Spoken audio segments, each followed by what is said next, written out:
Welcome into your Pig Trail Nation report. Alyssa Orange alongside Mike Irwin. And as of right now, outside of their game with Baylor, the non-conference is over for Arkansas, ending right now 11-1 before they start SEC play. They're one of three teams, Mike, that are 11-1. LSU, Mississippi State, those other two teams, they actually play LSU in Baton Rouge on Wednesday. So with you look at what they're able to do, now without Trevin Brazile and Nick Smith Jr., how would you assess the season so far? I think it's unbelievable. We're now seeing how much depth they really have. If you had said earlier in the season you're going to lose those two guys, I think a lot of people would have started freaking out. But you look when they lost Brazile first, what happened? Muss stepped in and he said, Jordan Walsh, you got to step up. I mean, I'm looking at the time going, what are you talking about? This guy's not shooting well. He's not rebounding. He's not doing any of this stuff.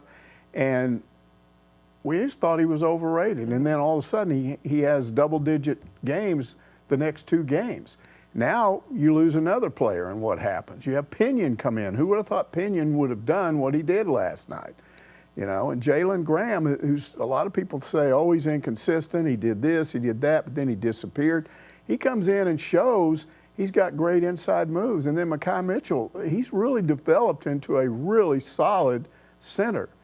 So I go back to that time, maybe even last summer, when I was hearing from some people, oh, there's too much talent on this team. He recruited too many big-time players. There won't be enough basketballs for all these guys. Now you see why he did that. Because if somebody goes down and somebody has to step up and they don't step up, then you got an issue. But in this case, so far, every time somebody's gone down, not just one person, two and three step up. This is a complete basketball game. That was not a bad team that they railroaded last night. They just ran them out of the gym. Yeah. I mean, 50 points in the paint. I don't like teams that rely on three-point shots. I don't care if it's the men or women's game, because it gets you beat sooner or later.